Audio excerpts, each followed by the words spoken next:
Hey everybody, and welcome back to another Tuesday live stream. Today we're going to be working in Figma, and we're going to discuss the ins and outs of creating frames for prototypes that have vertical or horizontal or both scrolling attached to them. And let's see here, we are in Figma, so let's go ahead and start a new design file. And there we go, looking pretty good. I'm gonna go ahead and turn Keycaster on so everyone can see what we're working with here. There we go, I'm gonna get Figma to play ball. All right, and yeah, Keycaster's working. So as far as the prototyping is concerned, of course, we need to make sure that everything is in frames. That is how we that's how we work in prototypes. Everything has to be in frames. That's how you link one frame to another. And as such, we will start by adding a frame to the canvas. And there's, of course, a number of ways to do that. I rely on keyboard shortcuts almost exclusively, and so I pressed F on my keyboard to select the frame tool, and we could also come up here to the toolbar, and in the region tools, if you click the drop down arrow, we have a select box here where we can choose between frame and slice. And so we'll go ahead and click frame, and now we have our frame tool. And of course, if we wanted to create a frame with a width and a height of our liking, we can just click and drag in the canvas to create a frame of any size. Or alternatively, with our frame tool selected, if we look in the right sidebar, that is to say the design panel here on the right, we have a variety of devices that we can choose from. And most of the creation that I've been doing is on phone viewports, and I am particularly fond of the iPhone 13 Pro Max viewport or frame, as it gives me the most real estate to work with. And if we click that frame, we can see that it's added to the canvas here in Figma. And I'm just going to adjust this camera right quick here. Let's see here. Make sure I'm fully in the shot there. There, that should work a little bit better. And all right, so we have our frame. And we can't go into prototyping yet because we only have one frame, and we need to add some content to this frame for this to work out. And so as far as the scrolling is concerned, we need to think about what situations we would want to feature vertical scrolling or horizontal scrolling, or both in. And a common use of horizontal scrolling would be an image carousel, or perhaps a categories section where you could swipe between different, swipe left and right to see different categories. And so that's one common use that you'll see online very frequently, possibly at e-commerce, for example, where on mobile viewports where you have a small amount of space, you frequently see left and right swipe sections. And an idea of when you would want to use vertical scrolling would be possibly in a very long menu, and you didn't want to scroll the entire screen, just maybe a section of the screen or the viewport. You just want to scroll through that and maybe select items, or you might have a lot of checkboxes there, something like that. You might also put a table or tabled data inside a frame of such sort. And lastly, we have the ability to create frames wherein we can have both horizontal and vertical scrolling. And a good idea of when you might encounter such a section or a frame in a product would be a map. And that's a pretty good way to add a map feature to one of your products in Figma for prototyping purposes anyway.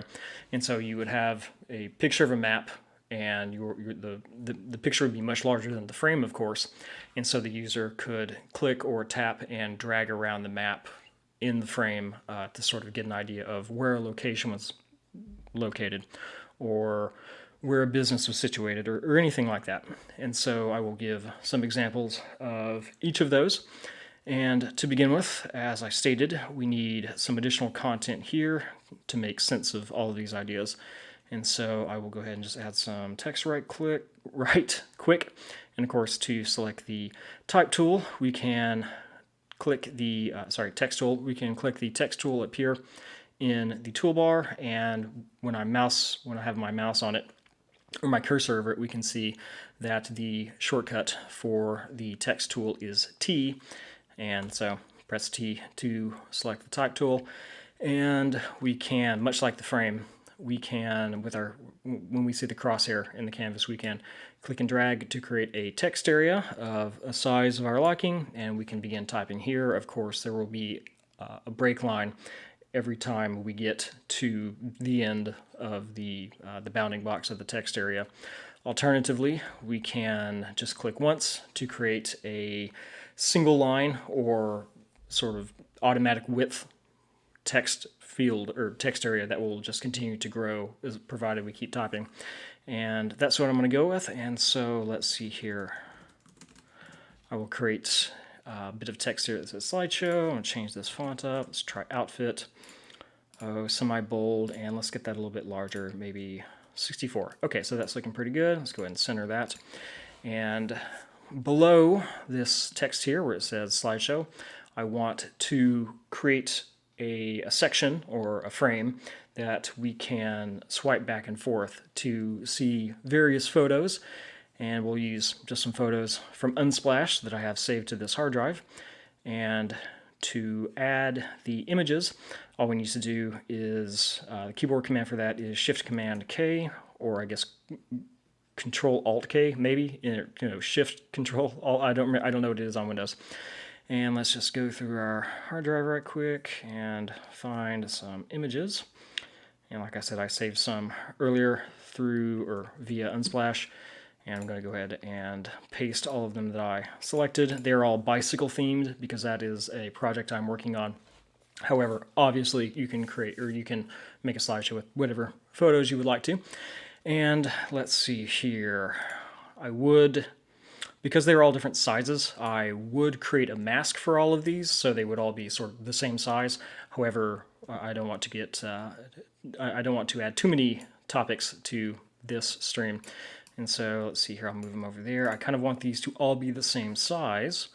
And so let's see here, I'm going to move that bike picture there. I'm going to, I'll just resize them this way. Again, you'd probably want to do this in a different way depending on what your images look like. But for me, this is working out just fine because I don't mind if they get cropped a little bit. And let's zoom out a bit here. I'm getting somewhat lined up.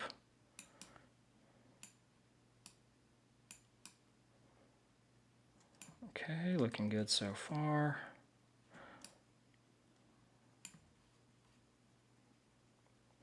All right, and I had many more photos than I thought I did. I think some of these are .webps. Okay, so it looks like I have more than 6, but we'll just stick with 6 right now. And so I'm going to go ahead and get rid of those. Go ahead and get rid of those extra 2 images. And so here are the images that I want to feature in my slideshow.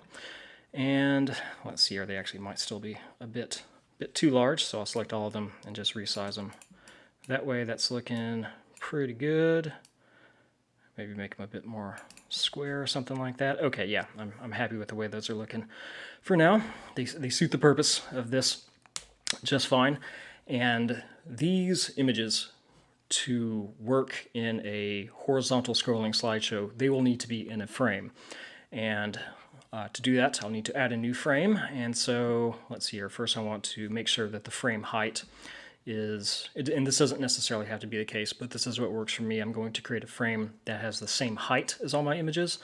And so let's see what the height is. We're looking at 189 is our height, and I can see that in the right sidebar, the design panel here at the top. We have 189, so I'll press F to activate the frame tool, and I will click and drag. I'll create a frame that is the same width as the parent frame, the iPhone 13 Pro Max frame, and that's almost right. That's 181 pixels tall, and so we're going to make that 189 by changing the figure here in the design panel here on the right. And so I have my frame, and of course frames being frames and not groups, they can exist on their own without any child elements. And so I have my frame here. It itself is a child of iPhone 13 Pro Max parent frame. I'm going to rename frame 1 to slideshow. Oh no, I got rid of my text here. Okay, there we go. All right, so I have my text, which is returned because I got rid of it by accident, and then I have my slideshow frame. And what I'm going to do is, let's see here, my frame. I'm going to make my frame large enough. At the beginning, I'm going to resize it, and then I'm going to change its size back again. I want to make sure all my images appear correctly inside the slideshow frame. So I have all my images selected, all the layers selected, all these different bicycle theme images. And with these layers selected, I'm going to click and drag them into the frame, the layer called slideshow. And of course, we see that they have disappeared, but not to worry. And that is because I have clip content turned on. Let's see here. And of course, they're not going to show up because they're all here on the side. And clip content is turned on for iPhone 13 Pro Max. And so just to make this a bit easier, let's go ahead and drag that frame out. There we go. So I have my slideshow frame, and I want to align all my images inside of it. So let's start to align them. And I am aware that I can't see the frame, but I know where the frame is. And let's see here. So if I click here, I can see that all my images are in the frame. And to double check that all the images are inside the slideshow frame, I can look here at the left sidebar, that is the layers panel, and see that I have all my bike images inside of, that is to say, they are child layers of slideshow. And this is looking good, and I can see that my parent frame here is called slideshow. I didn't make it quite large enough to accommodate all these photos, so I can fix that in a number of ways. If I select the frame, I can click and drag on the bounding box here. Whoop. That's not going to play ball. So I can, with the slideshow selected, with the frame selected, I can click resize to fit, which will automatically resize the frame to include all of the child elements. And let's see here, if I wanted to, for example, change the, and I will want to do this, it looks like we have almost equal spacing between all these elements except for the fourth and the fifth. There is slightly less space here than there is in every single other one. And so what I want to do is apply auto layout, so I make sure all my spacing works out just fine. And so to apply auto layout, I will make sure the frame is selected, and I will click Auto Layout here in the right sidebar. And as we can see, on click, it automatically fixed the spacing issue that I had, and now it looks like the space between items is set to 41, and so there's 41 pixels between each item. And if I wanted to adjust that, of course I could click and scrub in a new value if I wanted to, or I could just type in a new value such as 32. And let's see here, the alignment is irrelevant in this example because they're all the same size, and so I'm not going to bother to mess with the interactive grid here. And so we have our slideshow, and let's see here, if I place it here inside of, so yeah, what I just did.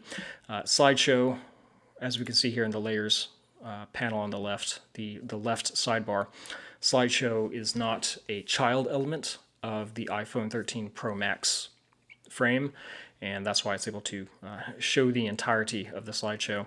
However, if I click and drag this layer inside of the iPhone 13 Pro Max frame, it becomes the parent frame. And because this frame, the parent frame, has clip content turned on, it's going to not show any of the overflow information or overflow elements, which includes a lot of the photos. And of course, if we wanted to see them, we could always unselect clip content, and we'll see any of the layer information, or any of the layer content, I should say, that's outside the bounding box. But I'm going to go ahead and keep clip content turned on for now. And so we have, we're getting there, we're getting there. We have our slideshow child frame inside of the iPhone 13 Pro Max 1 frame, and so we're heading in the right direction. And excuse me, we're not quite ready yet, because if we go to prototype here in the right sidebar, one of the first things we'll want to do is to change the option to allow scrolling for the frame. That is not the default behavior. The default behavior is no scrolling, and we see that here under the section titled Overflow Scrolling. And overflow scrolling is anything that's outside the clip content boundary, and it's currently, of course, default is set to no scrolling. So if we select horizontal scrolling, you may be tempted to think, we're there, we're ready, and this is going to have some horizontal scrolling in the prototype. But that is not the case, and we know that is not the case because there is this very small icon that has appeared to the left of the select box here. And if we mouse over that, we have a message here, and it says, for scrolling to work on this frame, and this frame is referring to a frame I created called Slideshow, the content needs to be bigger than the frame. And so another way of wording that is the frame itself needs to be smaller than the entirety of all the content. Otherwise, you won't be able to scroll, because what you are scrolling is anything that's considered overflow. You're scrolling the overflow into view. And since everything is visible, because I automatically resized this frame, it's not going to like that whatsoever. And so I want to go back to design. I'm going to change the width of the slideshow frame so that it is the width of the frame is exactly the width of its parent frame, the iPhone 13 Pro Max. And so now, if we go back to prototype, and the shortcut for alternating between design and prototype is hold down Shift and press E. And if we go to prototype, we'll see that we no longer have that icon there, that warning icon that tells us, or informative icon that tells us that we need to adjust the size of our frame for horizontal scrolling to work. And so what we can do now is go ahead and test and see if this works. And let's see here, I'm going to stay in prototype mode. I'm going to select the parent frame, the iPhone 13 Pro Max frame. And just to make this a bit prettier, I'm going to go into the prototype options, and it knows what device to choose because it's based on the frame, which is based on one of the default Figma frames we have already. And so it's set to iPhone 13 Pro Max. Very good. We can even change the model, which is really cool. So I'm going to go ahead and change that to gold, something with a good contrast, and then we'll change the background color to, I don't know, something like that blue there. And I'm anxiously awaiting the day where you can use a background image for the preview, but as it stands, we can only use a single color, a hex value. And I'm going to go ahead and close that and select my frame, and when we click this present button in the top right, we will enter into the it'll bring up a new tab in Figma. It'll appear right here to the right of Untitled, and that will be our prototype. And let's see what that looks like. I'm going to go ahead and click present, and it will think about it for a second.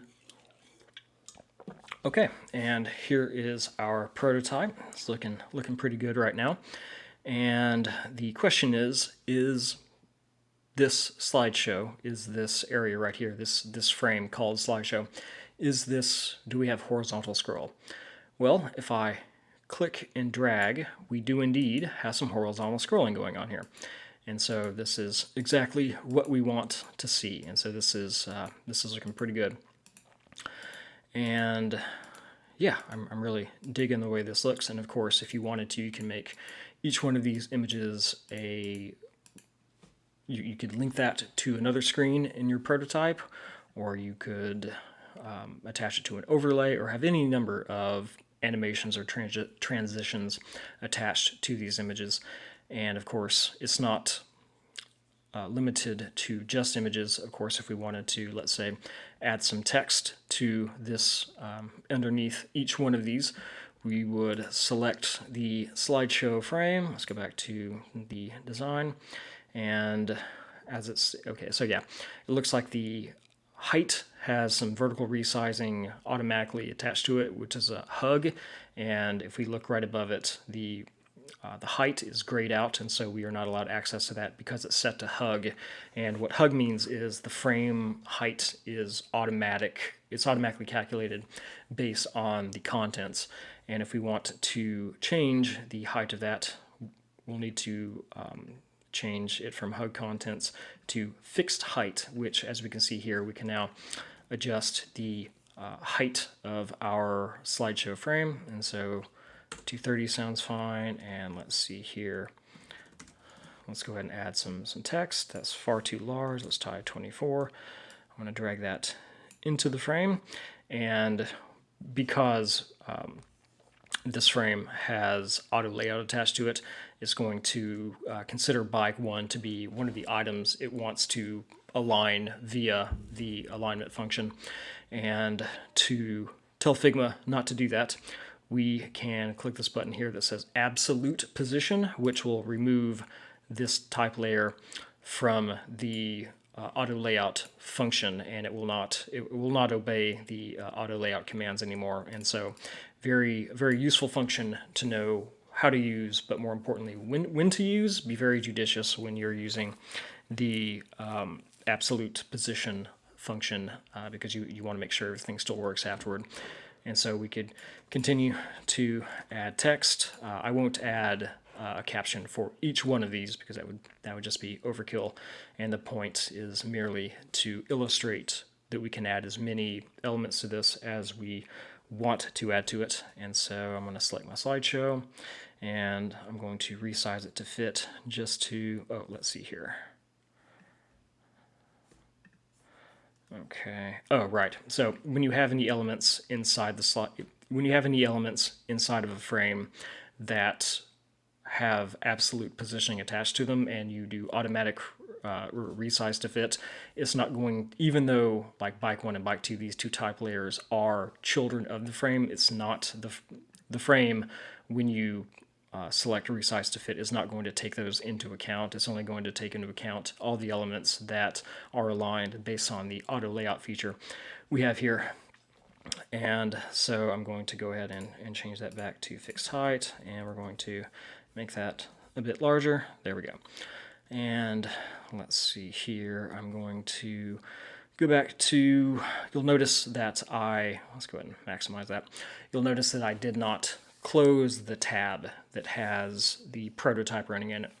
The prototype, when it's open in a tab, it updates automatically based on any changes that you make to the frames in the canvas, in the open file. And so there's no reason to close it and reopen it each time. That's sort of I frequently do that out of habit, but it is a bit of a waste of time, especially if your prototype is huge and takes forever to load. You might get away with just keeping it open. I will warn you and say that there have been some situations where I've made a lot of changes to the prototype, kept the prototype tab open, and then when I went back to the tab, it did not work as expected, and there are a few, I don't exactly know, I couldn't tell you exactly what causes them, but there are a few bugs in Figma wherein prototype doesn't always respond in the way that you would expect. And so if you have your prototype tab open and you make some changes and you go back to your prototype tab and you notice that some things look wrong and you know that you did them correctly, feel free to just close the tab and click the present play button and start the prototype over again, and very frequently it'll begin to act appropriately after that. And so we have some, let's see here. Okay, looks like we're having a bit of an issue here, and let's go prototype, horizontal scrolling. Okay, and let's see here. Content needs to be bigger than the frame. Okay, yeah, so when I resized to fit, I forgot my own, what I just talked about. And so horizontal scrolling will not work because when I did resize to fit, the frame, of course, resized to fit, and so it included all of its child elements that weren't absolutely positioned. So let's go ahead and drag that the edge of the bounding box back over here. And as we can see, that warning that we saw previously has since gone away. And so let's go back to our prototype and let's see here. Oh, and just a quick useful keyboard shortcut. If you are prototyping and you need to restart the prototype, instead of closing the prototype tab and clicking present again, you can simply press the R button. And of course, you pressing it on this page won't look like anything has changed. However, because we only have one frame, and so it's reloading the same frame, and since nothing has changed, we won't see it. But if you were on a different screen in your prototype, and you pressed R, it'll return the prototype. It'll restart, it'll refresh, but it'll also take you back to the first screen of the prototype, and so it's something to keep in mind.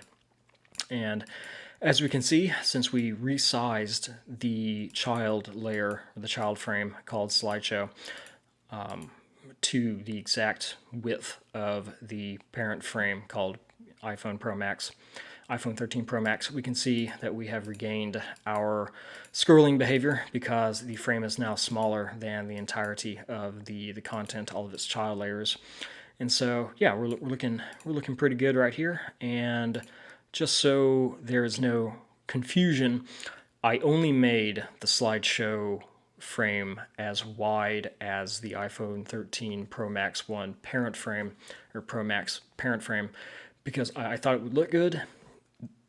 The slideshow layer doesn't necessarily have to be the exact width for it to work.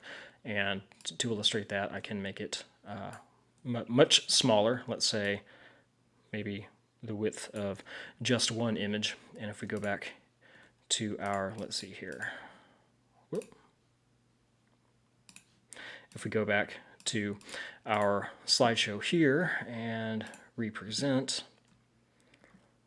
let's see here, there we go. And so you can have the frame that you have established horizontal scrolling with as wide, or to whatever size you would like it to be. It doesn't necessarily have to match the width or the height of the parent frame, which in this case is the iPhone frame.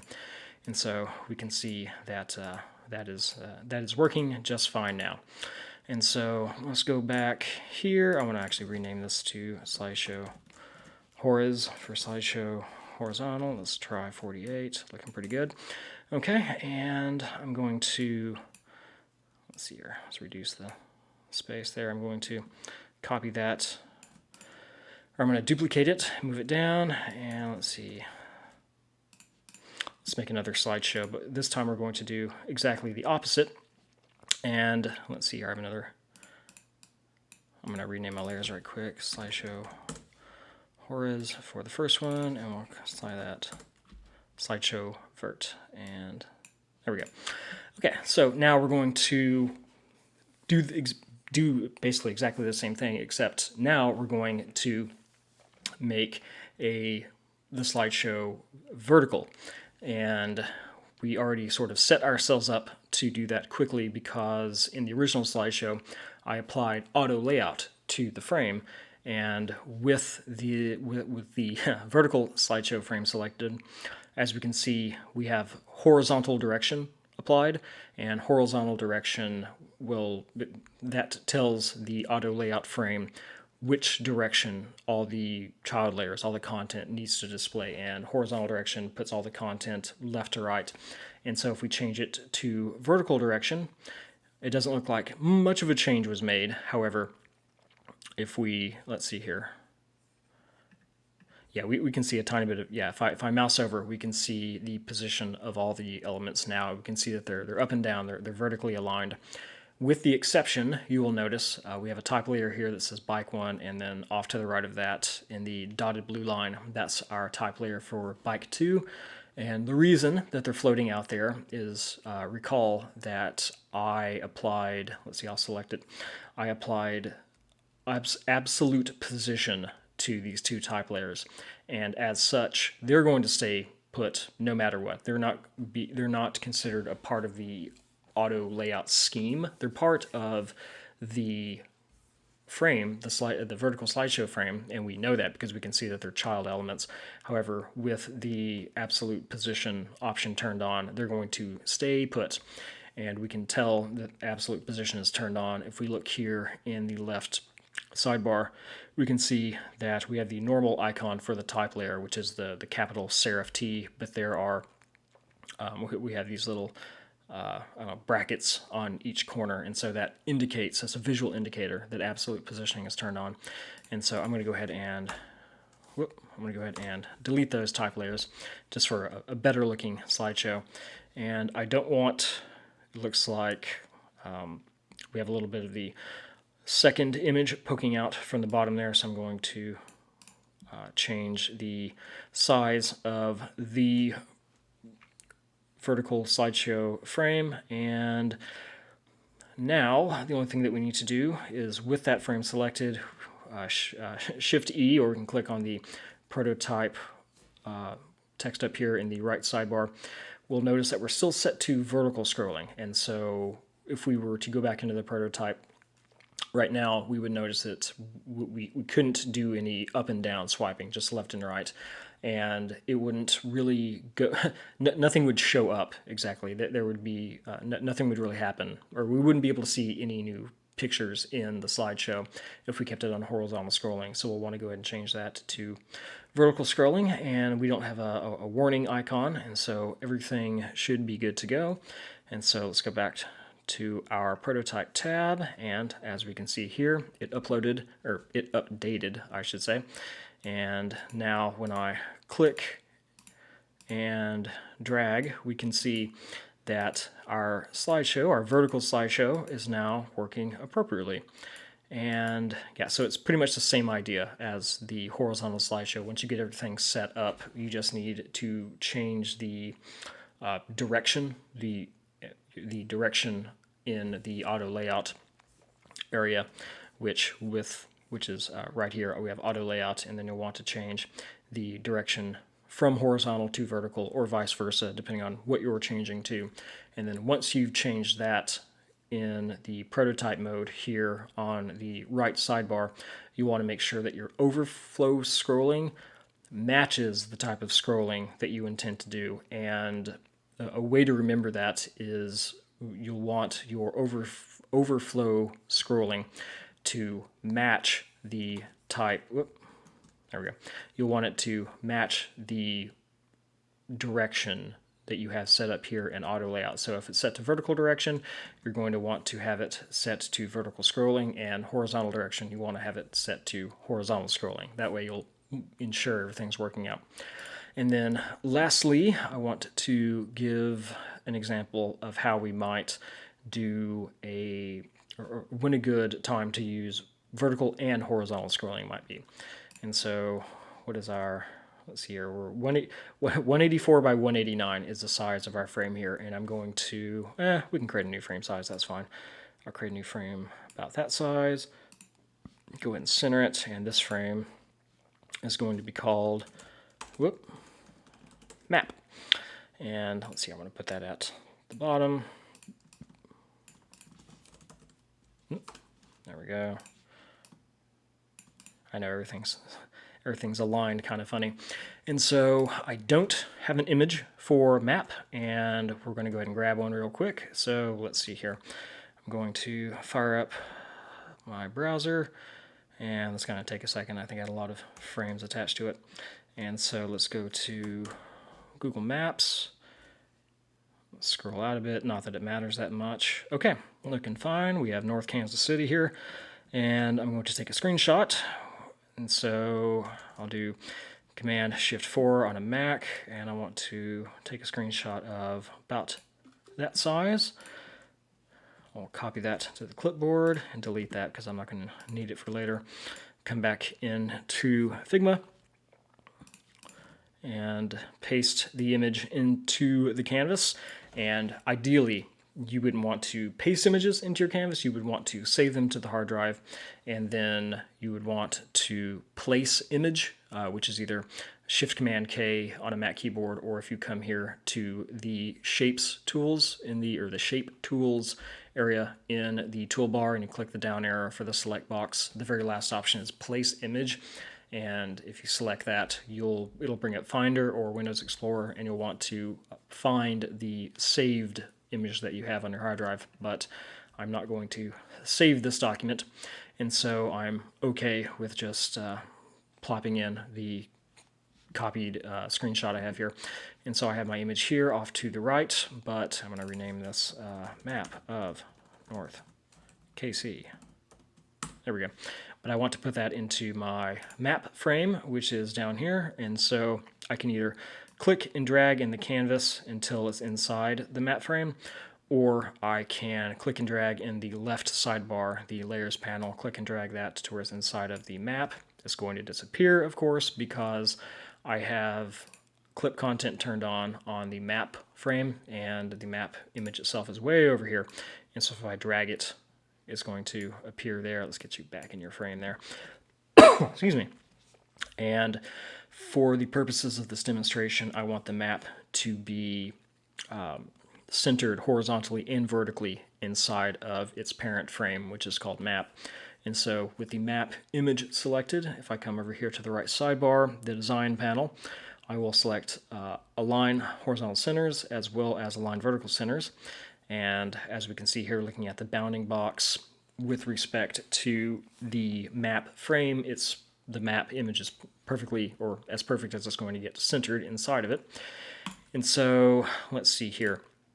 Let's go ahead and select our map frame, and unlike the horizontal and the vertical slideshow frames, I don't have a need to apply auto layout to this frame. It only has one child and it's aligned the way I want it to be aligned. And so again, in the absence of multiple layers, I don't feel the need to apply auto layout to it. And okay, so let's think about our rules for setting up scrolling in Figma. Only applies to frames. Okay, check. We have our map frame here. And the frame size needs to be smaller than the entirety of the children in the frame. And we know that's the case if we show the bounding box of the child layer, which is an image I've renamed Map of North KC. We can see that it's significantly larger than its parent frame, map. And so if I go to prototype with this frame selected, and if I select one of the overflow scrolling options, in this case horizontal and vertical scrolling, we'll notice that we don't have this warning icon right here getting onto us about not having, or getting onto us about having a frame the same size or larger than the child elements, the child layers. And so I expect this to work. And so let's go back to our prototype, and hey, here's our cool map at the bottom. And we can see that if we click and drag, we have vertical and horizontal scrolling. And this mirrors, or this simulates pretty well the map behavior that you would see in an app such as Yelp comes to mind. If you go to the map view and you use, depending on your device, one finger or two fingers, you can swipe around the screen and move the map around. And so that's similar to what we have here. And so this is a pretty decent way to simulate what a map would be like on your, or in your project for your product. And so that is an example of horizontal scrolling. As you see, we have our slideshow that goes left and right on swipe here. Vertical scrolling, which is our vertical slideshow that we have here, as well as horizontal plus vertical scrolling that we have here.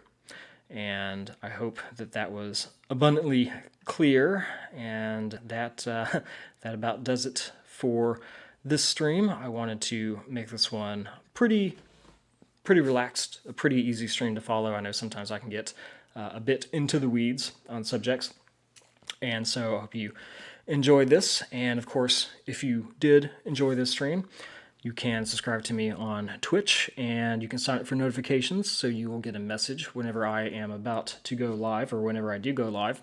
And of course, you can find me, you will be able to find me on any of the chat applications I'm frequently on. That's Skype, Discord, and Slack. Of course, if you have any questions about Figma or UX in general, you can go ahead and drop me a line there. Otherwise, I will see you this Friday for another Figma Friday. It could be another topic. I'm not set on what it is yet. But until then, talk to you later.